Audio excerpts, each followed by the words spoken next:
Welcome back to PSCയുടെ. നമ്മൾ നോക്കിക്കൊണ്ടിരുന്നത് രോഗങ്ങളും രോഗകാരികളുമായിരുന്നു. അതിൽ നമ്മൾ കുറച്ച് പോർഷൻസ് ഫസ്റ്റ് പാർട്ടിൽ നോക്കിയായിരുന്നു. ഇനി സെക്കൻഡ് പാർട്ടിലേക്ക് നമ്മൾ കിടക്കുകയാണ്. ഇതിലേക്ക് നമ്മൾ ശ്രദ്ധിക്കാൻ പോകുന്ന കാര്യങ്ങളെന്ന് പറയുന്നത് ലൈംഗിക സമ്പർക്കത്തിലൂടെ പകരുന്ന രോഗങ്ങൾ ഏതൊക്കെയാണെന്നാണ്. എയ്ഡ്സിൻ്റെ പൂർണ്ണരൂപം. ഓക്കെ, ഫസ്റ്റ് നമ്മൾ നോക്കാൻ പോകുന്നത് എയ്ഡ്സ് ആണ്. നമുക്കറിയാം, നമ്മൾ ലൈംഗിക സമ്പർക്കം മൂല രോഗങ്ങളെന്ന് പറയുമ്പോൾ തന്നെ ഫസ്റ്റ് നമ്മുടെ മൈൻഡിൽ വരുന്ന രോഗം എന്ന് പറയുന്നത് എയ്ഡ്സ് ആണ്. സോ എയ്ഡ്സിൻ്റെ പൂർണ്ണരൂപം എന്ന് പറയുന്നത് acquired immuno deficiency syndrome. Acquired immuno deficiency syndrome ആണ്. 1982 ഈ രോഗത്തിന് എയ്ഡ്സ് എന്ന പേര് നൽകിയത്. എയ്ഡ്സ് രോഗത്തിന് കാരണമായ സൂക്ഷ്മജീവിയാണ് എന്തെന്ന് പറയുന്നത് വൈറസ്. അപ്പം എയ്ഡ്സ് രോഗത്തിന് കാരണമായ സൂക്ഷ്മജീവി എന്ന് പറയുന്നത് വൈറസ് ആണ്. എയ്ഡ്സ് രോഗത്തിന് കാരണമാകുന്ന virus human immuno deficiency virus എന്നറിയപ്പെടുന്നു. എയ്ഡ്സ് രോഗത്തിന് കാരണമാകുന്ന വൈറസിനെ ഹ്യൂമൻ ഇമ്മ്യൂണോ ഡെഫിഷ്യൻസി വൈറസ്, അതായത് HIV എന്ന് അറിയപ്പെടുന്നു. എയ്ഡ്സ് വൈറസ് കണ്ടെത്തിയത് ലൂക്ക് മൊണ്ടാഗ്നിയർ ആണ് ഇത് കണ്ടെത്തിയത്. എയ്ഡ്സ് വൈറസ് കണ്ടെത്തിയെന്ന് പറയുന്നത് ലൂക്ക് മൊണ്ടാഗ്നിയർ ആണ്. ലൂക്ക് മൊണ്ടാഗ്നിയർ, ഫ്രാൻസ്കോയിസ് ബൗരിസിനൌസി എന്നിവർക്ക് എയ്ഡ്സ് വൈറസിന്റെ കണ്ടുപിടുത്തത്തിന് 2008 വൈദ്യശാസ്ത്രത്തിനുള്ള നോബൽ സമ്മാനം ലഭിച്ചു. HIV ഒരു റിട്രോ വൈറസ് ആണ്, അതായത് RNA ഉള്ള ഒരു വൈറസ് ആണ് എന്തെന്ന് പറയുന്നത് HIV എന്ന് പറയുന്നത് ഒരു റിട്രോ വൈറസ് ആണ്. എയ്ഡ്സ് ബാധിക്കുന്നതെന്ന് പറയുന്ന രോഗപ്രതിരോധ ശേഷിയാണ്. നമ്മുടെ രോഗപ്രതിരോധ ശേഷി ഇല്ലാതാക്കിയാണ് എയ്ഡ്സ് നമ്മുടെ ശരീരത്തെ ബാധിക്കുന്നത്. എയ്ഡ്സ് ആദ്യമായി റിപ്പോർട്ട് ചെയ്ത രാജ്യം അമേരിക്കയിലാണ്. 1981 ജൂൺ 5 ഇത് ആദ്യമായി റിപ്പോർട്ട് ചെയ്തത്. ഇന്ത്യയിൽ ആദ്യമായി എയ്ഡ്സ് രോഗം റിപ്പോർട്ട് ചെയ്ത സംസ്ഥാനം എന്ന് പറയുന്നത് തമിഴ്നാടാണ്. ഇന്ത്യയിൽ ആദ്യമായി എയ്ഡ്സ് രോഗം റിപ്പോർട്ട് ചെയ്ത സംസ്ഥാനം എന്ന് പറയുന്നത് തമിഴ്നാടാണ്. ഇനി കുറച്ച് കൺഫ്യൂസിങ് ഫാക്ട്സ് നമുക്ക് നോക്കാം. എയ്ഡ്സ് തിരിച്ചറിയാനായി നടത്തുന്ന പ്രാഥമിക പരിശോധനയാണ് എലിസ ടെസ്റ്റ്. അപ്പം എയ്ഡ്സ് ആദ്യമായി റിപ്പോർട്ട് ചെയ്ത രാജ്യം എന്ന് പറയുന്നത് അമേരിക്കയാണ്. ഇന്ത്യയിൽ ആദ്യമായിട്ട് എയ്ഡ്സ് സ്ഥിരീകരിച്ചതെന്ന് പറയുന്നത് എവിടെയാണ്? തമിഴ്നാട്ടിലാണ്. ഇനി ഇതിൻ്റെ എയ്ഡ്സ് തിരിച്ചറിയാനുള്ള ഒരു ടെസ്റ്റ് എന്ന് പറയുന്നത് എന്താണ്? എലിസ ടെസ്റ്റ് ആണ്. Enzyme linked immunosorbent assay. എന്നാണ് ഇത് പറയുന്നത്. എയ്ഡ്സ് സ്ഥിരീകരിക്കാനായി നടത്തുന്ന ടെസ്റ്റാണ് വെസ്റ്റേൺ ബ്ലോട്ട് ടെസ്റ്റ്. എയ്ഡ്സ് സ്ഥിരീകരിക്കാനായി നടത്തുന്ന ടെസ്റ്റാണ് വെസ്റ്റേൺ ബ്ലോട്ട് ടെസ്റ്റ് എന്ന് പറയുന്നത്. ഇന്ത്യയിൽ ആദ്യമായി എയ്ഡ്സ് രോഗം സ്ഥിരീകരിച്ച ഡോക്ടർ എന്ന് പറയുന്നത് ഡോക്ടർ സുനിധി സോളമൻ ആണ്. ഇന്ത്യയിൽ ആദ്യമായി എയ്ഡ്സ് രോഗം സ്ഥിരീകരിച്ച ഡോക്ടർ എന്ന് പറയുന്നത് ഡോക്ടർ സുനിധി സോളമൻ ആണ്. കേരളത്തിൽ ആദ്യമായി എയ്ഡ്സ് രോഗം റിപ്പോർട്ട് ചെയ്ത ജില്ല എന്ന് പറയുന്നത് പത്തനംതിട്ടയാണ്. തിരഞ്ഞെടുത്ത സർക്കാർ ആശുപത്രികളിൽ എയ്ഡ്സ് രോഗികൾ ചികിത്സ നൽകുന്ന പരിപാടിയാണ് ആർട്ട്, ആന്റി റിട്രോവൈറൽ ട്രീറ്റ്മെന്റ് എന്ന് പറയുന്നു. ഇപ്പം തിരഞ്ഞെടുത്ത സർക്കാർ ആശുപത്രികളിൽ എയ്ഡ്സ് രോഗികൾ ചികിത്സ നൽകുന്ന പരിപാടിയാണ് ആർട്ട് എന്ന് പറയുന്നത്, ആന്റി റിട്രോവൈറൽ ട്രീറ്റ്മെന്റ്. എയ്ഡ്സിന് കാരണമായ വൈറസിന്റെ ശക്തി കുറച്ച് ആയുർദൈർഘ്യം വർദ്ധിപ്പിക്കുന്ന ചികിത്സാ രീതിയാണിത്. ആന്റി റിട്രോവൈറൽ ചികിത്സ, അതായത് എയ്ഡ്സിന് കാരണമായ വൈറസിന്റെ ശക്തി കുറച്ച് ആയുർദൈർഘ്യം, നമ്മുടെ ആയുസ് കൂട്ടുന്നതാണെന്ന് പറയുന്ന ആന്റി റിട്രോവൈറൽ ചികിത്സ എന്ന് പറയുന്നത്. ദരിദ്ര രാജ്യങ്ങളിലെ എയ്ഡ്സ് ബാധിതർക്ക് ചികിത്സ ലഭ്യമാക്കാനുള്ള ലോകാരോഗ്യ സംഘടനയുടെ പദ്ധതിയാണ് 3x5 ഇനിഷ്യേറ്റീവ് എന്ന് പറയുന്നത്. നാഷണൽ എയ്ഡ്സ് കൺട്രോൾ പ്രോഗ്രാം ആരംഭിച്ച വർഷം 1987 പറയുന്നത് നാഷണൽ എയ്ഡ്സ് കൺട്രോൾ പ്രോഗ്രാം ആരംഭിച്ച വർഷം. ലോക എയ്ഡ്സ് ദിനമായി ഡിസംബർ 1 ആചരിക്കാൻ തുടങ്ങിയത് 1988 മുതലാണ്. എയ്ഡ്സ് ബാധിതരാകുന്ന ഐക്യദാർഢ്യത്തിന്റെ പ്രതീകമാണ് റെഡ് റിബൺ എന്ന് പറയുന്നത്. എയ്ഡ്സ് ബാധിതരുള്ള ഐക്യദാർഢ്യത്തിന്റെ പ്രതീകമാണെന്ന് പറയുന്നത് റെഡ് റിബൺ എന്ന് പറയുന്നത്. അപ്പോൾ ലോക എയ്ഡ്സ് ദിനമായിട്ട് ആചരിക്കുന്നത് ഡിസംബർ 1 1988 മുതലാണ് ഇത് ആചരിക്കാൻ തുടങ്ങിയത്. റെഡ് റിബൺ രൂപകൽപ്പന ചെയ്തത് വിഷ്വൽ എയ്ഡ്സ് ആണ് എന്ന് പറയുന്നത് റെഡ് റിബൺ രൂപകൽപ്പന ചെയ്തത്. ദേശീയ എയ്ഡ്സ് രോഗനിയന്ത്രണ പരിപാടിയുടെ ഭാഗമായി കേരളത്തിൽ സ്ഥാപിച്ച എയ്ഡ്സ് രോഗനിരീക്ഷണ കേന്ദ്രം സ്ഥിതി ചെയ്യുന്നത് തൃശൂർ മെഡിക്കൽ കോളേജിലാണ്. ഏറ്റവും കൂടുതൽ എയ്ഡ്സ് രോഗികളുള്ള രാജ്യം എന്ന് പറയുന്നത് ദക്ഷിണാഫ്രിക്കയാണ്. ഏറ്റവും കൂടുതൽ എയ്ഡ്സ് രോഗികളുള്ള രാജ്യം എന്ന് പറയുന്നത് ദക്ഷിണാഫ്രിക്കയാണ്. 2022 ലോക എയ്ഡ്സ് ദിനം ഡിസംബർ 1 പ്രമേയം തുല്യമാക്കുക എന്നാണ് ഇത് പറയുന്നത്. 2021 അസമത്വങ്ങൾ അവസാനിപ്പിക്കുക, എയ്ഡ്സ് അവസാനിപ്പിക്കുക. 2021 എന്ന് പറയുന്നത് അസമത്വങ്ങൾ അവസാനിപ്പിക്കുക, എയ്ഡ്സ് അവസാനിപ്പിക്കുക എന്നതാണ്. 2022 തുല്യമാക്കുക എന്നാണ്, 2021 അസമത്വങ്ങൾ അവസാനിപ്പിക്കുക, എയ്ഡ്സ് അവസാനിപ്പിക്കുക. ഇനി ഓക്കെ, അടുത്ത് നമ്മൾ നെക്സ്റ്റ് പോകുന്നത് മൃഗങ്ങൾ പരത്തുന്ന രോഗങ്ങളിലേക്കാണ്. നമ്മൾ ഷഡ്പദങ്ങളും കൊതുകുകളും പരത്തുന്ന രോഗങ്ങൾ ഇതിൻ്റെ മുമ്പിലത്തെ ഫസ്റ്റ് പാർട്ടിൽ നോക്കിയായിരുന്നു. വീഡിയോ കാണാത്തവർ വീഡിയോ കണ്ടിട്ട് ഈ പാർട്ടിലേക്ക് വരിക കേട്ടോ. അടുത്തത് മൃഗങ്ങൾ പരത്തുന്ന രോഗങ്ങൾ. പന്നിപ്പനി ആദ്യമായി റിപ്പോർട്ട് ചെയ്ത മെക്സിക്കോ, പക്ഷിപ്പനി ആദ്യമായി റിപ്പോർട്ട് ചെയ്തത് ഹോങ്കോങ്ങിലാണ്. അപ്പോൾ പന്നിപ്പനി മെക്സിക്കോയിലും പക്ഷിപ്പനി ഹോങ്കോങ്ങിലുമാണ്. ഇന്ത്യയുടെ ആദ്യത്തെ പക്ഷിപ്പനി വാക്സിൻ വികസിപ്പിച്ചെടുത്തത് ഭോപ്പാലിലെ ഹൈ സെക്യൂരിറ്റി അനിമൽ ഡിസീസ് ലബോറട്ടറിയിലാണ്. ഭോപ്പാലിലെ ഹൈ സെക്യൂരിറ്റി അനിമൽ ഡിസീസ് ലബോറട്ടറിയിലാണ്. മൾട്ടാപ്പനി കേരളത്തിൽ ആദ്യമായി റിപ്പോർട്ട് ചെയ്ത ജില്ല എന്ന് പറയുന്നത് എറണാകുളമാണ്. മൾട്ടാപ്പനി കേരളത്തിൽ ആദ്യമായി റിപ്പോർട്ട് ചെയ്യപ്പെട്ട ജില്ല എന്ന് പറയുന്നത് എറണാകുളമാണ്. കൊങ്കോപനി ആദ്യമായി റിപ്പോർട്ട് ചെയ്യപ്പെട്ട ഇന്ത്യൻ നഗരം എന്ന് പറയുന്നത് അഹമ്മദാബാദാണ്. കൊങ്കോപനി ആദ്യമായി റിപ്പോർട്ട് ചെയ്യപ്പെട്ട ഇന്ത്യൻ നഗരം അഹമ്മദാബാദാണ്. മൃഗങ്ങളിൽ നിന്ന് മനുഷ്യരിലേക്ക് പകരുന്ന ജന്തുജന്യ രോഗങ്ങളിൽ ഒന്നാണ് കുരങ്ങുപനി, ജപ്പാനീസ് എൻസെഫലൈറ്റിസ്. ഓക്കെ, മൃഗങ്ങളിൽ നിന്ന് മനുഷ്യരിലേക്ക് പകരുന്ന ജന്തുജന്യ രോഗങ്ങളിൽ ഒന്നാണ് കുരങ്ങുപനി, അതുപോലെ തന്നെ ജാപ്പനീസ് എൻസെഫലൈറ്റിസ് എന്ന് പറയുന്നത്. ഇനി ഷഡ്പദങ്ങൾ പരത്തുന്ന രോഗങ്ങൾ. ഓക്കെ, ഇത് നമ്മൾ ജസ്റ്റ് ഒന്ന് നോക്കിയതായിരുന്നു കുറച്ചൊക്കെ. നമുക്ക് ഒന്നുകൂടെ നോക്കാം. വിരകൾ മുഖേന ഉണ്ടാകുന്ന പ്രധാനപ്പെട്ട രോഗമാണ് എന്തെന്ന് പറയുന്നത് മന്ത് അല്ലേ. വിരകൾ മൂലം പ്രധാനപ്പെട്ട രോഗമാണ്, വിരകൾ മുഖേന ഉണ്ടാകുന്ന പ്രധാനപ്പെട്ട രോഗമാണ് മന്ത് എന്ന് പറയുന്നത്. മന്ത് പരത്തുന്ന കൊതുക് എന്ന് പറയുന്നത് ക്യൂലെക്സ് പെൺകൊതുകുകളാണ്. മന്ത് പരത്തുന്ന കൊതുക് എന്ന് പറയുന്നത് എന്താണ്? ക്യൂലെക്സ് പെൺകൊതുകുകളാണ്. ഞാൻ പറഞ്ഞായിരുന്നു മന്ത് ക്യൂട്ടായിട്ടുള്ള പെൺകൊതുകുകളെന്ന് നമ്മൾ ക്യൂലെസ് പെൺകൊതുകുകളെ പറഞ്ഞായിരുന്നു. മന്ദാകിനിയായിട്ട് നടക്കുന്നത് ആരാണ്? ക്യൂലെസ് പെൺകൊതുകുകളാണ്. മന്ത് രോഗത്തിന് മറ്റൊരു നാമം എന്ന് പറയുന്നത് എലിഫാന്റിയസിസ് ആണ്. എലിഫാന്റിയസിസ് ആണ് മന്ത് മറ്റൊരു നാമം എന്ന് പറയുന്നത്. മന്തിന് കാരണമായ വിര എന്ന് പറയുന്നത് ഫൈലേറിയൻ വിരയാണ്. ഫൈലേറിയൻ വിരയാണ് ഇതിന് കാരണമെന്ന് പറയുന്നത്. ഫൈലേറിയൻ വിരയുടെ ശാസ്ത്രീയ നാമം എന്ന് പറയുന്നത് വുക്കറേറിയ ബ്രാൻക്രാഫ്റ്റി എന്നാണ്. വുക്കറേറിയ ബ്രാൻക്രാഫ്റ്റി എന്നാണ് അറിയപ്പെടുന്നത്. ബ്രൂഗിയ മലായി എന്നറിയപ്പെടുന്നത്. മന്ത് ബാധിക്കുന്നത് ലിംഫ് വാഹികളെ അല്ലെങ്കിൽ ഡൈ ഈതൽ കാർബൈൽ സീട്രേറ്റ് എന്ന മരുന്ന് ഉപയോഗിക്കുന്നത്. മന്ത് ബാധിക്കുന്നതെന്ന് പറയുന്ന ലിംഫ് വാഹികളെയാണ്. ഡൈ ഈതൽ കാർബമൈസിൽ സിട്രേറ്റ് എന്ന മരുന്ന് ഉപയോഗിക്കുന്നത് മന്തിന്റെ ചികിത്സയ്ക്കാണ്. ഇനി അടുത്തത് മലേറിയ എന്ന വാക്കിനർത്ഥം ദൂഷിതമായ വായു. മലേറിയ എന്ന വാക്കിനർത്ഥം എന്ന് പറയുന്നത് ദൂഷിതമായ വായു എന്നാണ്. മലേറിയ പരത്തുന്ന രോഗാണുവാണ് പ്ലാസ്മോഡിയം. മലമ്പനി രോഗത്തിന് കാരണമായ രോഗാണുക്കൾ ഉൾപ്പെടുന്ന വിഭാഗമാണ് പ്രോട്ടോസോവ. മലമ്പനിക്ക് കാരണമായ വിവിധ plasmodium vivax, plasmodium malaria, plasmodium ഫാൽസിപാരിയാണ്. മലമ്പനിക്ക് കാരണമായ വിവിധ പ്ലാസ്മോഡിയങ്ങളുണ്ട്. Plasmodium vivax, plasmodium malariae, plasmodium falciparum എന്നിങ്ങനെ രോഗങ്ങളുണ്ട്. മനുഷ്യ ശരീരത്തിൽ പ്രവസിക്കുന്ന പ്ലാസ്മോഡിയത്തിന് അണുബാധ ഘട്ടം എന്ന് പറയുന്നത് സ്പോറോസോയിറ്റ് ആണ്. മലേറിയ വരുത്തുന്ന കൊതുക് അനോഫിലസ് പെൺകൊതുകുകൾ മലമ്പനിയുടെ അവനാമങ്ങൾ എന്നറിയപ്പെടുന്നു. ബ്ലാക്ക് വാട്ടർ ഫീവർ, ചതുപ്പ് രോഗം. ഓക്കെ, മലേറിയ പരത്തുന്ന കൊതുക് എന്ന് പറയുന്നത് അനോഫിലസ് പെൺകൊതുകുകൾ എന്നാണ് അറിയപ്പെടുന്നത്. മലേറിയ പരത്തുന്ന കൊതുക് എന്ന് പറയുന്നത് അനോഫിലസ് പെൺകൊതുകുകൾ എന്നാണ് അറിയപ്പെടുന്നത്. മലേറിയ പരത്തുന്ന കൊതുകുകൾ എന്ന് പറയുന്നത്. മലമ്പനിയുടെ അപരനാമങ്ങളാണ് ബ്ലാക്ക് വാട്ടർ ഫീവർ എന്ന് പറയുന്നത് മലമ്പനിയുടെ അപരനാമമാണ്. ചതുപ്പ് രോഗം എന്നും പറയുന്നു. ഏറ്റവും മാരകമായ മലമ്പനി എന്ന് പറയുന്നത് ഫാൽസിപാരം മലമ്പനിയാണ്. ബ്ലാക്ക് വാട്ടർ ഫീവർ എന്ന അവസ്ഥ കാണപ്പെടുന്ന മലമ്പനി ഫാൽസിപാരം മലമ്പനിയാണ്. അപ്പം മലമ്പനിയുടെ മറ്റൊരു പേരാണ് ബ്ലാക്ക് വാട്ടർ ഫീവർ എന്ന് പറയുന്നത്. ഇത് അവസ്ഥ കാണപ്പെടുന്ന മലമ്പനി എന്ന് പറയുന്നത് ഫാൽസിപാരം മലമ്പനിയാണ്. ഇതാണ് ഏറ്റവും മാരകമായ മലമ്പനി. രക്തകോശങ്ങൾ നശിച്ച് മൂത്രത്തിലൂടെ വിസർജിക്കപ്പെടുന്നതിനാൽ മൂത്രം ഇരുണ്ട നിറത്തിൽ കാണപ്പെടുന്ന അവസ്ഥയാണ് ബ്ലാക്ക് വാട്ടർ ഫീവർ. അതുകൊണ്ടാണ് അതിനൊരു ബ്ലാക്ക് വാട്ടർ ഫീവർ എന്ന പേര് നൽകിയത്. മലമ്പനിക്ക് നൽകുന്ന ഔഷധം എന്ന് പറയുന്നത് കിനൈലാണ് ഇതിന് നൽകുന്ന ഔഷധം. മലേറിയ രോഗാണുവിനെ ആദ്യമായി കണ്ടെത്തിയത് അൽഫോൺസ് ലെവറൈൻ ആണ്. അനോഫിലസ് കൊതുകുകൾ വഴിയാണ് മലേറിയ പകരുന്നതെന്ന് ആദ്യം കണ്ടുപിടിച്ചത് സർ റൊണാൾഡ് റോസ് ആണ്. ഓൾ ഇന്ത്യ മലേറിയ ഇൻസ്റ്റിറ്റ്യൂട്ട് സ്ഥിതി ചെയ്യുന്നത്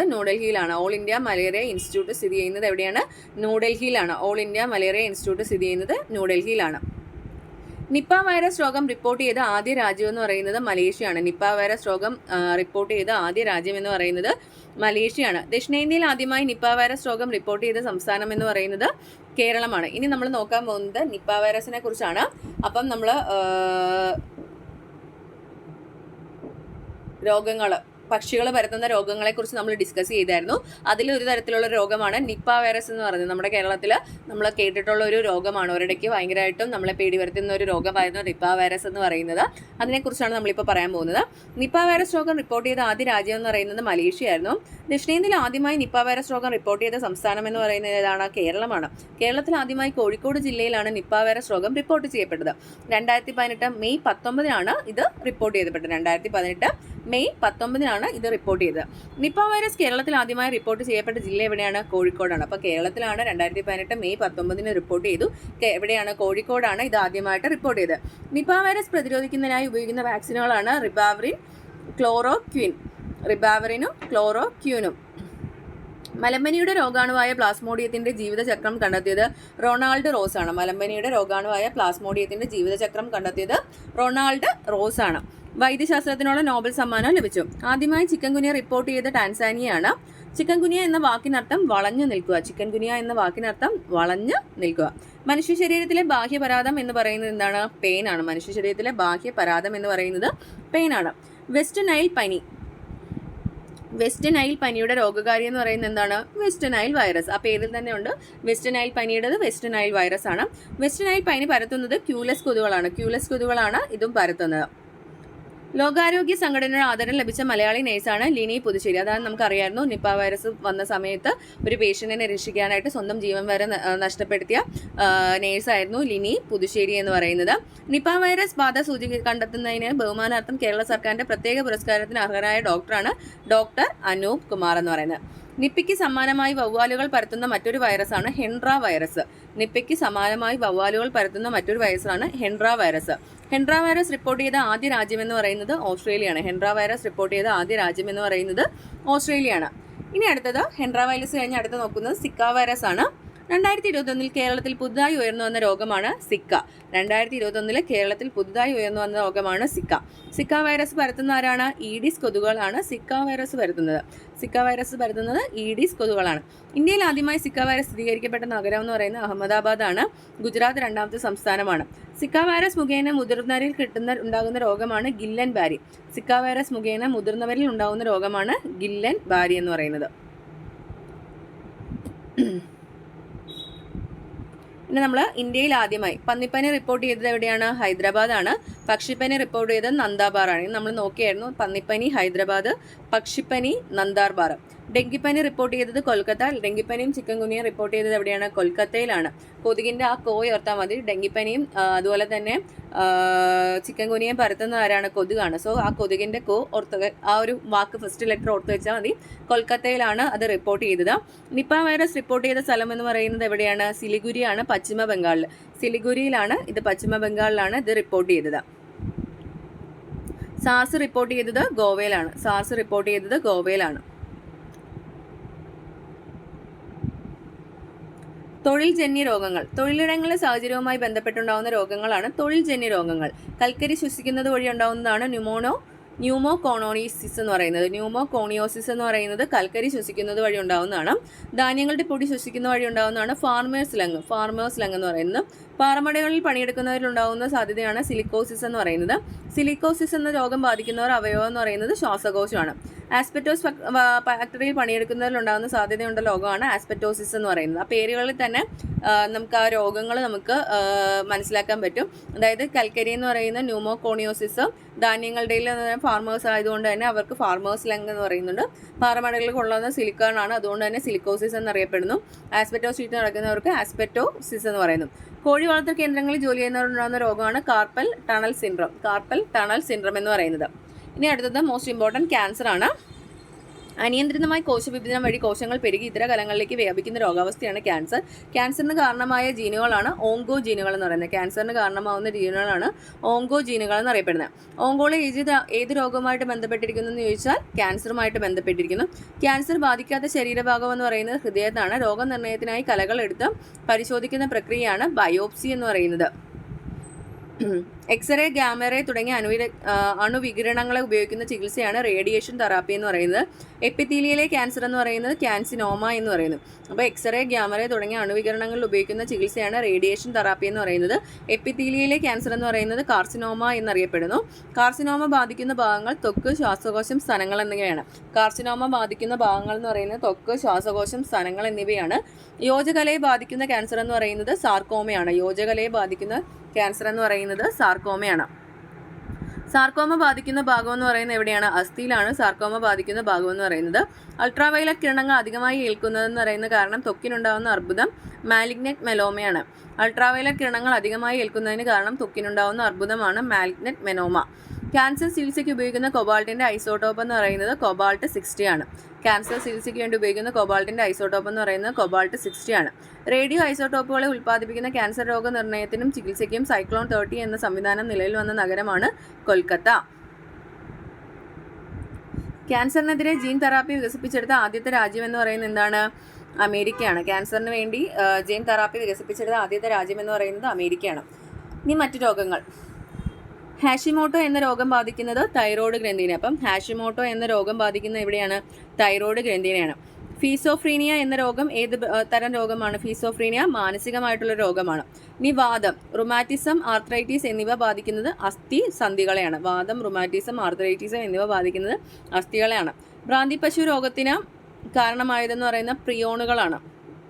ഭ്രാന്തിപ്പശു രോഗത്തിന് കാരണം പ്രിയോണുകളാണ്. ഭ്രാന്തിപ്പശു രോഗം ആദ്യമായി റിപ്പോർട്ട് ചെയ്തത് ഇംഗ്ലണ്ടിലാണ്. ആന്ത്രാക്സിന് കാരണമായ ബാക്ടീരിയ എന്ന് പറയുന്നത് രോഗാണു എന്ന് പറയുന്നത് ബാക്ടീരിയയാണ്. ആന്ത്രാക്സിന് കാരണമായ രോഗാണു എന്ന് പറയുന്നത് ബാക്ടീരിയയാണ്. 4D സിൻഡ്രം എന്നറിയപ്പെടുന്നത് പെല്ലഗ്ര. 4D സിൻഡ്രം എന്നറിയപ്പെടുന്നത് പെല്ലഗ്രയാണ്. അതായത് ഡെർമറ്റൈറ്റിസ്, ഡയേറിയ, ഡെർമെൻഡിയ, ഡെത്ത്, ഇത്രയും കാര്യങ്ങളാണെന്ന് പറയുന്നത് 4D സിൻഡ്രം എന്ന് പറയുന്നത് പെല്ലഗ്ര. പ്രോട്ടീനിൻ്റെ കുറവ് മൂലം ഉണ്ടാകുന്ന രോഗങ്ങളാണ് കോഷിയോർക്കറും മരാസ്മസും. പ്രോട്ടീനിൻ്റെ കുറവ് മൂലം ഉണ്ടാകുന്ന രോഗങ്ങളാണ് കോഷിയോർക്കർ ആൻഡ് മരാസ്മസ്. ഇനി കുറച്ച് രോഗവിശേഷണങ്ങളാണ്. ഇത് ജസ്റ്റ് നിങ്ങളൊന്ന് നോക്കിയാൽ മാത്രം മതി. കുറച്ച് രോഗവിശേഷണങ്ങൾ നമ്മൾ ഇതിൻ്റെ അകത്ത് കൊടുത്തിട്ടുണ്ട്. ഈ നോട്ട് വേണ്ടവർ ജസ്റ്റ് ഒന്ന് കമൻറ്റ് ചെയ്യുക. നമുക്കൊരു ടെലിഗ്രാം ചാനൽ നമ്മൾ തുടങ്ങിയിട്ടുണ്ട്. അതിൽ വേണമെങ്കിൽ ഈ നോട്ടുകൾ PDF ആയിട്ട് നമുക്ക് ഷെയർ ചെയ്യാവുന്നതാണ്. LDC, LGS ഒക്കെ നോക്കുന്നവരുണ്ടെങ്കിൽ ഈ നോട്ടുകളെന്ന് പറയുന്നത് നിങ്ങൾക്ക് ഉപകാരപ്പെടുകയാണെങ്കിൽ നിങ്ങളൊന്ന് ജസ്റ്റ് കമൻറ്റ് ചെയ്യുക. അങ്ങനെയാണെങ്കിൽ നമുക്ക് നോട്ടുകളൊന്ന് ഷെയർ ചെയ്യാം. രോഗങ്ങളും രോഗകാരികളാണ്. ഇത് ജസ്റ്റ് നിങ്ങളൊന്ന് മനസ്സിരുത്തി ഒന്ന് വായിക്കുക. 2-3 പ്രാവശ്യം നമ്മൾ റിപ്പീറ്റ് ചെയ്ത് കുറേ തവണ ഇത് വായിച്ചാൽ മാത്രമേ നമുക്കിത് ഓർമ്മ നിൽക്കത്തുള്ളൂ. ഇത് ബാക്ടീരിയ പരത്തുന്ന രോഗങ്ങളും അതിൻ്റെ ഇതും, ദെൻ വൈറസ്, ഏത് വൈറസാണ് അത് പരത്തുന്നതെന്നും അതിൻ്റെ പേരുകളും കാര്യങ്ങളും, ഫംഗസ് ഉണ്ട്. പിന്നെ ഇതിനകത്ത് രോഗങ്ങളും അവ ബാധിക്കുന്ന ശരീരഭാഗങ്ങളും എവിടേക്കാണെന്നാണ് രീതിയിലുള്ള കാര്യങ്ങൾ അവിടെ പറയുന്നുണ്ട്. പിന്നെ ഇനി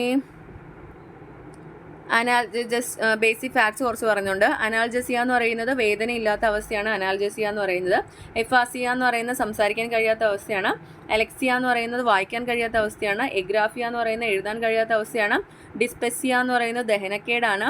അനോറെക്സിയ എന്ന് പറയുന്നത് വിശപ്പില്ലായ്മയാണ്. ഇൻസോംനിയ എന്ന് പറയുന്നത് ഉറക്കമില്ലായ്മയാണ്. അതിൻ്റെ കുറച്ച് ടെസ്റ്റുകളൊക്കെയാണ്. നമ്മളിപ്പോൾ പറഞ്ഞ എലിസ ടെസ്റ്റ്, അങ്ങനത്തെ കുറച്ച് ടെസ്റ്റുകളൊക്കെ ഉണ്ടായിരുന്നല്ലോ. അതൊക്കെ എന്തിനൊക്കെ വേണ്ടിയിട്ട് ഉപയോഗിക്കുന്നു എന്ന രീതിയിൽ കുറച്ച് ടെസ്റ്റുകളുടെ പേരും ഇവിടെ നൽകിയിട്ടുണ്ട്. അപ്പോൾ വീഡിയോ ഇഷ്ടമായ നമ്മുടെ ചാനലൊന്ന് സബ്സ്ക്രൈബ് ചെയ്യുക. ഇതുപോലത്തെ നമുക്ക് LGSൻ്റെ നമ്മൾ ഡെയിലി ടോപ്പിക്കുകൾ നമ്മൾ പോസ്റ്റിൽ നമ്മൾ ഡെയിലി പഠിക്കാനുള്ള സ്റ്റഡി പ്ലാൻ കൊടുക്കുന്നുണ്ട്. അതിനെ ബേസ് ചെയ്തിട്ടുള്ള നമ്മൾ വീഡിയോസ് നമ്മുടെ ചാനലിൽ ചെയ്യുന്നുണ്ട്. ചാനൽ ഇഷ്ടമായി കഴിഞ്ഞാൽ നിങ്ങളൊന്ന് ജസ്റ്റ് സബ്സ്ക്രൈബ് ചെയ്യുക, ലൈക്ക് ചെയ്യുക. Okay, by.